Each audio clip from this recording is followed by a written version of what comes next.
దేవునికి స్తోత్రం కలుగునుగాక. కూడి వచ్చిన మీ అందరికీ వందనాలు తెలియజేస్తూ ఉన్నాను. దేవుడు ఎవరు అనే అంశం మీద ధ్యానము చేస్తూ ఉన్నాం. అదే కోణములో దేవుని యొక్క గుణలక్షణాల గురించి కూడా ఆలోచన చేస్తూ ఉన్నాం. దేవుని యొక్క గుణలక్షణాలు మనము 3 విషయాలు విన్నాం. దేవుడు సర్వాంతర్యామి అని, దేవుడు సర్వజ్ఞుడు అని, దేవుడు సర్వశక్తిమంతుడు అనే 3 అంశాలు మనము విన్నాము. ఈ దినమున 4వదిగా దేవుడు సర్వోష్టమైన వాడు అంటే ఆయన సృష్టికి భిన్నమైన వాడు, స్వతంత్రమైన వాడు. సృష్టికి భిన్నమైన వాడు, స్వతంత్రమైన వాడు. స్వతంత్రంగా ఉన్నటువంటి దేవుడు అన్నది 4వ అంశాన్ని మనము ధ్యానం చేసుకుందాం. కొద్ది నిమిషాలు చూడండి. నిర్గమాకాండం 24వ అధ్యాయం. నిర్గమాకాండము 24వ అధ్యాయము 9వ వచనం. 24వ అధ్యాయము 9 నుండి 18 వరకు మనము చదవాలి. వచనం తర్వాత వచనం ధ్యానం చేసుకుంటా మొత్తం. తర్వాత మోషే, అహరోను, నాదాబు, అబీహు ఇశ్రాయేలు పెద్దలలో 70 మంది ఎక్కిపోయి ఇశ్రాయేలుల దేవుని చూచిరి. ఆయన పాదముల క్రింద నిగనిగలాడు నీలమయమైన వస్తువు వంటిది, ఆకాశ మండలపు తేజము వంటిది ఉండెను. ఆయన ఇశ్రాయేలులోని ప్రధానులకు ఏ హానియు చేయలేదు. వారు దేవుని చూచి అన్నపానములు పుచ్చుకొనిరి. చాలు. దేవుని వాక్యములో వ్రాయబడినటువంటి మాటలు మనము చదివి ఉన్నాం. నిర్గమాకాండం 24వ అధ్యాయము 9 నుండి మనము చదువుకుంటూ వచ్చినాం. 24వ అధ్యాయములో నిబంధన నిర్ధారణ అనేది ఉంది. దేవుడైన యెహోవా ఇశ్రాయేలు ప్రజలకు ఆయన నిబంధన చేశాడు. నిబంధన పలకలను కూడా ఇచ్చినట్టుగా మనము చూస్తాం. మరి 9, 10 వచనాల్లో కూడా లేదా 7, 8 వచనాలు కూడా మనకు అదే మాటలే కనిపిస్తాయి. గ్రంథము, నిబంధన అనేది దేవుని వాక్యం మనం గుర్తు చేస్తూ ఉంది. దేవుడు ఆయన ఆకాశమందు ఉన్నాడు. దేవుడు ఎవరికి ఎప్పుడు కనిపించేవాడు కాదు. మేము చూచినాము అని రాయబడింది. కానీ 10వ వచనములో దేవుణ్ణి చూసిరి ఇశ్రాయేలీయుల దేవుని చూచిరి అన్న మాట ఉంది. కానీ వారు దేవుణ్ణి ఎలా చూసింటారు? వాళ్ళు దేవుణ్ణి, దేవుడు వారికి కనిపించినాడా అంటే దేవుడు ఎవరికి కనిపించాడు? ఆత్మ మనకు కనిపిస్తుందా? ఆత్మ మనలో ఉంది కానీ కనిపించదు. కరెంటు తీగలో ఉంది కానీ అది కనిపించదు. అదేవిధంగా దేవుడు కనిపించువాడు కాదు. ఒకవేళ కనిపించినా ఆయనను చూచి ఏ నరుడు కూడా బ్రతకలేడు అని కూడా దేవుడే మోషేతో చెప్పిన మాట మనం ఎరుగుదుము. ఇశ్రాయేలుల దేవుణ్ణి చూచిరి. ఆయన పాదముల క్రింద నిగనిగలాడు నీలమయమైన వస్తువు వంటిదియు ఆకాశ మండలపు తేజము వంటిదియు ఉండెను అనే మాట కనిపిస్తుంది. ఆయన పాదముల కింద ఏముందో అది ఇక్కడ 10వ వచనం మనకు జ్ఞాపకం చేస్తుంది. ఆయన ఇశ్రాయేలులోని ప్రధానులకు ఏ హానియు చేయలేదు అనే మాట ఉంది. ఆయన హాని చేసేవాడు కాదు, కీడు చేసేవాడు కాదు. ఆయన దయా దాక్షిణ్య పూర్ణుడు, ఆయన పరిశుద్ధుడైన దేవుడు, ప్రేమించేవాడు, కనికరించేవాడు అనేది దేవుని వాక్యం చెబుతుంది. కాబట్టి ఆయన వారికి ఏ హానియు చేయలేదు. వారు దేవుని చూచి అన్నపానములు పుచ్చుకొనిరి అన్న మాట ఉంది. మరలా రాయబడింది ఇక్కడ, వారు దేవుని చూచి అన్నపానములు పుచ్చుకొనిరి అనే మాట కనిపిస్తుంది. వారు దేవుని చూచి అన్నపానములు పుచ్చుకొనిరి అంటే తనను తాను దేవుడు ఏ విధంగా వెల్లడించుకున్నాడో మనకు ఏమాత్రం కూడా తెలియదు. ఏ మానవుడు దేవుని సంపూర్ణ మహిమను చూచి బ్రతకలేడు కూడా. ఆయన తన్ను సంపూర్ణంగా ప్రత్యక్షపరచుకొనలేదని మాత్రం మనకు తెలుసు. ఆయన సంపూర్ణంగా ఆయన ఎవరికి ప్రత్యక్షపరచుకోలేదని మాత్రం ఆ సంగతి మనకు తెలుసు. అది 33వ అధ్యాయము 18వ వచనంలో కనిపిస్తుంది కదా. ఇది నిర్గమకాండములోనే 33:18లో దేవుని వాక్యం చెప్తున్నమాట. అతడు అనగా మోషే, దయచేసి నీ మహిమను నాకు చూపమనగా ఆయన, నా మంచితనమంతయు నీ ఎదుట కనపరచెదను, యెహోవా అను నామమును నీ ఎదుట ప్రకటించెదను, నేను కరుణించువాని కరుణించెదను, ఎవని యందు కనికరపడెదనో వాని యందు కనికరపడెదనెను. ఆయన, నీవు నా ముఖమును చూడజాలవు, ఏ నరుడు నన్ను చూచి బ్రతకడనెను. యెహోవా, ఇదిగో నా సమీపమున ఒక స్థలమున్నది, నీవు ఆ బండ మీద నిలవవలెను. నా మహిమ నిన్ను దాటి వెళ్ళుచుండగా ఆ బండ సందులో నిన్ను ఉంచి నిన్ను దాటి వెళ్ళు వరకు నా చేతిలో నిన్ను కప్పెదను. నేను నా చేయి తీసిన తర్వాత నా వెనక పార్శ్వమును చూచెదవు, కానీ నా ముఖము నీకు కనబడదని మోషేతో చెప్పాడు. దేవుడు కనిపించడు అనే మాట ఉంది. కాబట్టి మోషే, నేను కనిపిస్తే నువ్వు బతకవు అన్నాడు. ఏ నరుడు కూడా నన్ను చూసి బతకలేడు అని అంటూ, నేను నా చేయి తీసిన తర్వాత నా వెనక పార్శ్వము చూచెదవు, కానీ నా ముఖము నీకు కనబడదని మోషేతో చెప్పినాడు. అప్పటికే మోషే ఆ కొండ మీద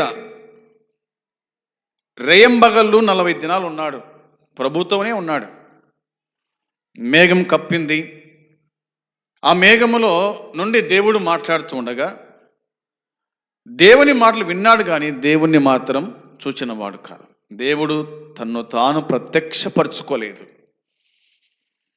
ఆయన గురించి మనం చెప్పుకున్న ముందే సృష్టికి భిన్నంగా ఉన్నాడు. సృష్టికి భిన్నమైన వాడు. అంత మాత్రం కాకుండా స్వతంత్రమైన వాడు. ఆయన ఎప్పుడు చూస్తాం మనము అంటే, ఈ దేహముతో ఈ కండ్లతో మనం దేవుని చూడలేం. చూసే రోజు ఒకటి ఉంది, ఆ రోజున మనం చూస్తాం. ఎప్పుడు చూస్తామంటే మనం చనిపోయిన తర్వాత, దేవుని రాజ్యం పోయిన తర్వాత అక్కడ దేవుని చూస్తాం, ముఖాముఖిగా చూస్తాం అనేది మనకు అర్థమవుతుంది. ఇక వాక్యంలో రాయబడిన మాట ప్రకారంగా మనం ఆలోచన చేస్తే, దేవుని ప్రత్యక్షత దాని తర్వాత భోజనము అంటే అర్థం ఏమిటంటే, పాప పరిహారార్థ బలి అర్పణ అర్పించి ప్రజలు తమను తాము దేవునికి సమర్పించుకున్న తర్వాతనే దేవునితో సహవాసానికి అవకాశం కలుగుతుందని ఇదే సిద్ధాంతము క్రొత్త నిబంధనలు కూడా మనకు కనిపిస్తుంది. పాపక్షమాపణ మారు మనసు పొందినవాడు మాత్రమే దేవునితో సహవాసం చేయగలడు కానీ దేవుణ్ణి మాత్రం చూడలేడు. పాపక్షమాపణ పొందినవాడు, మారు మనసు పొందినవాడు, ప్రభువు యందు విశ్వాసం ఉంచిన వాడు మాత్రమే ఆయనతో సహవాసము చేయగలడు. మనము దేవునితో సహవాసం చేస్తున్నాం. ఎలా సహవాసం చేస్తున్నాం? మనము దేవునితోనికే దేవుని నమ్ముకున్నాం, మన పాపాలన్నీ విడిచిపెట్టినాం.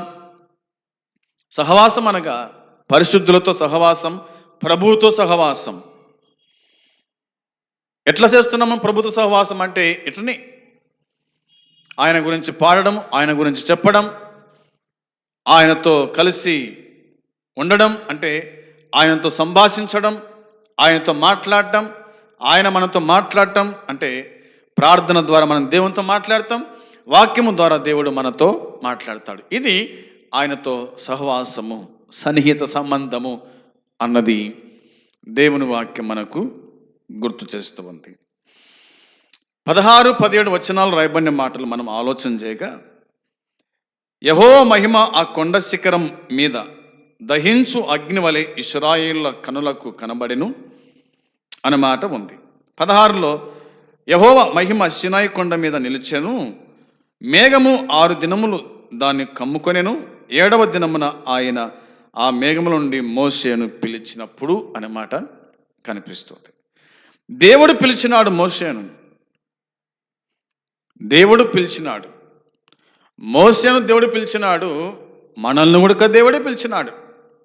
మోషేని పిలిచిన దేవుడే మనల్ని పిలిచినాడు, మనల్ని పిలిచిన దేవుడే మోషేను కూడా పిలిచినాడు. 6 దినములు అవతల అన్నాడు చూడండి, 6 దినములు దాని కమ్ముకొనెను మేఘం అనే మాట ఉంది. సీనాయి కొండ మీద నిలిచినాడు మోషే, దేవుడు కూడా కదా. యెహోవా మహిమ సీనాయి కొండ మీద నిలిచింది, మేఘము 6 దినములు దాన్ని కమ్ముకొనెను. సీనాయి కొండ మేఘము కమ్ముకోవడానికి 6 రోజులు పట్టిందంట. ఆ మేఘం కమ్ముకోవడానికి 6 రోజులు పట్టింది. 7వ దినమున ఆయన ఆ మేఘములో నుండి మోషేను పిలిచినాడు. మేఘములో నుంచి మోషేను పిలిచినాడు, చెట్టులో నుంచి మోషేను పిలిచినాడు. మోషేను పిలిచినాడు, మోషే మోషే అని అన్నాడు. యెహోవా మహిమ ఆ కొండ శిఖరం మీద దహించు అగ్ని వలె ఇశ్రాయేళ్ల కనులకు కనబడెను అనే మాట ఉంది. ఆ మేఘము ఎలా కనిపించింది ఇశ్రాయేలులకు? యెహోవా మహిమ ఎలా కనిపించింది ఇశ్రాయేలులకు అంటే దహించు అగ్ని వలె కనిపించిందంట, కనిపించింది. అప్పుడు మోషే ఆ మేఘములో ప్రవేశించి కొండ మీదకి ఎక్కాను. మోషే ఆ కొండ మీద రేయింబగళ్ళు 40 దినములు ఉండెను. 40 దినాలు ఉన్నాడంట. ఆ మేఘములో ప్రవేశించాడు, కొండ ఎక్కినాడు, ఆ కొండ మీద రేయింబగళ్ళు 40 దినాలు ఉన్నాడు. మనమైతే కనుక గంట సేపు కూర్చోాలంటేనే అల్లాడిపోతాం. 2 గంటలకు యాచరికి వస్తుంది. 2 గంటలు దాటితే కనుక ఇంకా అటు నుసలడమే ఇటు నుసలడమే అయిపోతుంది పరిస్థితి. అయితే మోషే మాత్రం 40 రాత్రింబగళ్ళు ప్రభుతోనే ఉన్నాడు. ఆహారం తినలేదు, నీళ్లు తాగలేదు. ప్రభువుతో సహవాసము చేయగా, ప్రభువుతో సహవాసం చేస్తూ ఉంటే ఆకలి అనిపించదు, దాహము వేయదు. ఎందుకంటే ఆయన వాక్యమే ఆహారము, ఆయన వాక్యమే నీరు. అవునా? ఆయన వాక్యమే ఆహారము, ఆయన వాక్యమే నీరు. ఎవడైనా దప్పికొన్న ఎడల వాడు నా యొద్దకు రావాలను, నేను వాడిని దప్పిక తీరుస్తానని చెప్పినాడు కదా వాక్యములో. కాబట్టి ఆయన మాటలు ఆహారం అనేది దేవుని వాక్యం మనకు గుర్తు చేస్తూ ఉంది. ఇట్లా మనము చూడగా యెహోవా మహిమ అంటే దేవుని మూర్తిలో నుండి కనులు మిరమిట్లు కొలిపే ప్రకాశము వెలువడి ప్రసరిస్తుంది అన్నమాట కనిపిస్తుంది. ఈ విషయాలు మనకు 40వ అధ్యాయము 34వ వచనం చూడొచ్చు. నిర్గమాకాండం 40వ అధ్యాయము నిర్గమకాండం 40వ అధ్యాయంలో ఇలా చెబుతుంది దేవుని వాక్యం 34వ వచనములో, అప్పుడు మేఘం ప్రత్యక్షపు గుడారము కమ్మగా యెహోవా తేజస్సు మహిమను మందిరమును నింపెను అనే మాట ఉంది. మేఘము ప్రత్యక్షపు గుడారము నింపగా అనే మాట ఉంది. ఇక తిమోతికి రాసిన మొదటి పత్రిక 6:16లో పౌలు తిమోతికి రాసిన మొదటి పత్రిక 6:16వ వచనములో మరి వ్రాయబడిన మాట మనము ఆలోచన చేస్తే ఇలా ఉంది: సమీపింపరాని తేజస్సులో ఆయన మాత్రమే వసించుచు అమరత్వము గలవాడై ఉన్నాడు. మనుషులలో ఎవడును ఆయనను చూడలేదు, ఎవడును చూడ నేరడు అన్న మాట ఉంది. సమీపింపరాని తేజస్సులో ఆయన మాత్రమే వసించుచు అమరత్వము గలవాడై ఉన్నాడు అన్నమాట. ఆయన ఒక్కడు మాత్రం ఉన్నాడు. ఎక్కడున్నాడు? ఆయన సమీపింపరాని తేజస్సులో ఉన్నాడు, మహిమలో ఆయన ఉన్నాడు. ఆయనను ఎవడు చూడలేదు, ఆయనను చూడలేదు, ఎవడును చూడనేరడు ఉడక. ఆయనను చూడలేడు, చూడ నేరడు. కాబట్టి ఆయన ప్రత్యేకంగా ఉన్నవాడు, సృష్టికి భిన్నమైన వాడు, స్వతంత్రమైన వాడు, ప్రత్యేకంగా ఉన్నటువంటి దేవుడుగా బైబిల్ మనకు జ్ఞాపకం చేస్తూ ఉంది. ఇదే మాటలే యెషయా గ్రంథం 6వ అధ్యాయం మొదటి 3 వచనాల్లో మనకు చెప్పిన మాట అదే. యెహోవా గురించి రాయబడిన మాట. యెషయా ఇట్లా చెప్పాడు: రాజైన ఉజ్జియా మృత్యు నొందిన సంవత్సరమున అత్యున్నతమైన సింహాసనమందు ప్రభు ఆసనుడై ఉండగా నేను చూచితిని. ఆయన చొక్కాయి అంచులు దేవాలయమును నిండుకొనెను. ఆయనకు పైగా శరాపులు నిలిచి ఉండిరి. ఒక్కొక్కరికి 6 రెక్కలు ఉండెను. ప్రతివాడు 2 రెక్కలతో తన ముఖమును, 2 తన కాళ్ళను కప్పుకొనుచు 2 ఎగురుచు ఉండిరి. వారు సైన్యములకు అధిపతియగు యెహోవా పరిశుద్ధుడు, పరిశుద్ధుడు, సర్వలోకము ఆయన మహిమతో నిండి ఉన్నదని గొప్ప స్వరముతో ప్రతిగానములు చేయించి ఉండిరి. ఆయన ప్రత్యేకమైన వాడు అని మనకు బైబిల్ తెలియజేస్తూ ఉంది. అత్యున్నతమైన సింహాసనమందు ప్రభు ఒక్కడు మాత్రమే ఆసీనుడై ఉన్నాడు. అత్యున్నత సింహాసనం అన్నమాట కనిపిస్తుంది. ఆయన చొక్కాయి అంచులు దేవాలయము నిండుకొనెను అన్నమాట. ఆయనకు పైగా శరాపులు, మహాదూతలు వారు నిలుచుండి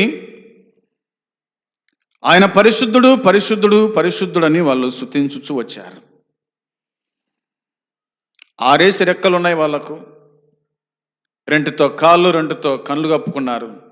ఆయన మహిమను చూడలేక, శరాపులే, కేరూబులే, దూతలే దేవుని ముఖం చూడలేక, ఆయన మహిమ తేజస్సును చూడలేక 2 కళ్ళు, 2 కాళ్ళు కప్పుకొని 2 రెక్కలతో ఎగుర్చు సైన్యములకు అధిపతి యెహోవా ఆయన పరిశుద్ధుడు, ఆయన పరిశుద్ధుడని వాళ్ళు ప్రతిగానములు చేసినారు. దేవదూతలే చూడకపోతే ఇక మానవుడు చూస్తాడా దేవుణ్ణి? మానవుడు దేవుని చూసి బతకగలుగుతాడు? అసలు బతకలేడు. అయితే దేవుడు మనకు గొప్ప భాగ్యం ఇచ్చాడు. ఏమిటి అంటే ఈ విధంగా దేవుని వాక్యాన్ని వినడానికి, ఆయనతో సహవాసం చేయడానికి ప్రభు మనకిచ్చిన ఇది భాగ్యం అని మనము చెప్పుకోవాల్సిందే. ఇది గొప్ప భాగ్యం అని చెప్పుకోవాలి. ఇక చాలా మనకు కనిపిస్తాయి బైబిల్లో. అయితే ఒక వచనం చూడండి. ఇదే యెషయా గ్రంథంలో రాయబడిన మాట. మరి 55వ అధ్యాయము 8-9 వచనాలు. 55వ అధ్యాయము 8-9 వచనాల్లో, నా తలంపులు మీ తలంపుల వంటివి కావు, మీ త్రోవలు నా త్రోవల వంటివి కావు. ఇదే యెహోవా వాక్కు. ఆకాశములు భూమికిని పైన ఎంత ఎత్తుగా ఉన్నాయో మీ మార్గముల కంటే నా మార్గములు, మీ తలంపుల కంటే నా తలంపులు అంత ఎత్తుగా ఉన్నవి అని అన్నాడు. దేవుడు మాట్లాడుతూ ఆయన చెప్పిన మాట, నా తలంపులు మీ తలంపుల వంటివి కావు అన్నాడు. ఆయన తలంపులు మన తలంపుల వంటి కావంట. మన తలంపులు వేరే, మన ఆలోచనలు వేరే, మన మార్గం వేరే. మనం ఏమో తలస్తూ ఉంటాం, మన ఆలోచన తిక్కాలోచన, మన మార్గములు అవి సరైన మార్గములు కాదు. మన తలంపులు అవి సరైన తలంపులు కాదు. అందుకే మీ తలంపులకు నా తలంపులకు చాలా వ్యత్యాసం ఉంది అని ఆయన చెప్పినాడు. ఆకాశములు భూమికి పైన ఎంత ఎత్తుగా ఉన్నాయో, మీ మార్గముల కంటే నా మార్గములు, మీ తలంపుల కంటే నా తలంపులు అంత ఎత్తుగా ఉన్నవి అని అన్నాడు దేవుడు. కాబట్టి ఆయన అనగా దేవుడు సర్వోష్టమైన వాడు. అంటే ఆయన సృష్టికి భిన్నమైన వాడు, స్వతంత్రమైన వాడు అని మనకు అర్థమవుతుంది. సృష్టికి భిన్నమైన వాడు, స్వతంత్రమైన వాడు. ఆయన ఎక్కడున్నా ఒకే రీతిగా ఉన్నవాడు. యేసుక్రీస్తు ప్రభు కొడుక రాత్రంతా ప్రభుతో ఉన్నాడు, పగలంతా ప్రజలతో ఉన్నాడు. ఆయన సంపూర్ణ మానవుడిగా ఉన్నాడు. ఆయన సంపూర్ణ దేవునిగా కూడా భూమి మీద ఉన్నాడు. ఆయన యందు విశ్వాసం ఉంచిన మనము ఆయనతో సహవాసం చేయాలంటే విశేషించి పాపక్షమాపణ పొంది ఉండాలి, మారు మనసు పొంది ఉండాలి, బాప్తిసపు అనుభవం కలిగి ఉండాలి. అప్పుడు మనము దేవునితో సహవాసం చేయగలుగుతాం, కానీ దేవుని మాత్రం ఇప్పుడు చూడలేము, చూడడానికి వీలు పడదు. ఆయన ప్రత్యక్షత, ఆయన మహిమ, ఆయన తేజస్సు, ఆయన సమీపించిన తేజస్సులో ఉన్న దేవుడు. కాబట్టి ఆయన దేవుడుగా అని భూమి మీదకి రాలేదు, కానీ దేవుడే మనిషి అయినాడు, దేవుడే మానవ రూపం ధరించినాడు, మహిమనంతా విడిచిపెట్టినాడు, సింహాసనం విడిచిపెట్టినాడు, శరాపులు దేవుని దూతలు అందరిని విడిచిపెట్టేసినాడు. తన ఓద అంతా విడిచిపెట్టి ఈ భూమి మీద ఒక నరునిగా, ఒక మానవునిగా ఆయన జన్మించి దేవుడు ఏమై ఉన్నాడో ఆ సంగతి యేసుక్రీస్తు ప్రభు చెప్పాడు. తన తేజస్సు, తన మహిమ, తన ప్రభావము, తన సింహాసనము, తన రాజ్యం గురించి ఆయన ఈ భూమి మీద అనేకులకు తెలియజేశాడు. అవి గ్రంథస్థము చేయబడినాయి. అవే మనము చెప్పుకుంటున్నాం. దేవుని యొక్క గుణలక్షణాలు. దేవుడు ఎవరో చెప్పుకున్నాం, ఇప్పుడు దేవుని యొక్క గుణలక్షణం మనం చెప్పుకుంటున్నాం, వింటూ ఉన్నాం. కాబట్టి ఇంకా ఆయన గుణలక్షణాలు మనకు కనిపిస్తాయి, ఇంకా నాలుగు కనిపిస్తాయి, ఇంకా ఎన్నెన్నో ఉన్నాయి. అయితే మన మెదడుకు ఎంత అవసరమో, మనం ఎంత గ్రహించగలుగుతామో అంత మాత్రమే దేవుడు రాసి ఉంచాడు. అన్ని రాయాలంటే భూలోకమైన చాలదు అని యోహాను భక్తుడు తెలియపరిచినాడు. కాబట్టి ఈ వాక్యం వినుచున్న మీరు దేవుడు ఏమై ఉన్నాడో ఆ సంగతి గుర్తుంచుకొని, మరి దేవుని గురించి ఎక్కువ వాదించకుండా గ్రంథాన్ని చదివి దేవుడిచ్చిన జ్ఞానంతో గ్రహించి ప్రభువుని వెంబడిస్తూ ప్రభు రాజ్యం చేరాలని ప్రేమతో మీకు జ్ఞాపకం చేస్తున్నాను. అట్టి కృప దేవుడు మనకు సమృద్ధిగా అనుగ్రహించును గాక. ఆమేన్. ప్రార్థన. ప్రేమగల తండ్రి, వందనాలు, స్తోత్రం, స్తుతులు చెల్లించుకుంటున్నాం. మీరు అందించిన ఈ లేఖన భాగాలను బట్టి స్తుతులు తండ్రి, స్తోత్రాలు. మానవులమైన మాకు, మా జ్ఞానముకు మించిన నీ మాటలు దేవా మీరు వినిపించారు, అందును బట్టి స్తోత్రం. ఎంతమంది వాక్యాన్ని వినగలిగిరో వారి జీవితాల్లో కార్యం జరిగించి ప్రతిఫలం దయచేసి కాపాడి సహాయం చేయమని మీకు అప్పగించుకుంటూ యేసుక్రీస్తు నామములోనే ప్రార్థించి అడిగి వేడుకుంటున్నాము తండ్రి. ఆమేన్. తండ్రి అయిన దేవుని ప్రేమ, ప్రభు అయిన యేసుక్రీస్తు కృప, పరిశుద్ధాత్మ అన్యోన్య సహవాసము సన్నిధి ఇప్పుడు ఎల్లప్పుడూ చేరవచ్చిన మనకు సకల పరిశుద్ధులకు తోడై ఉండునుగాక. ఆమేన్. అందరికీ వందనాలు.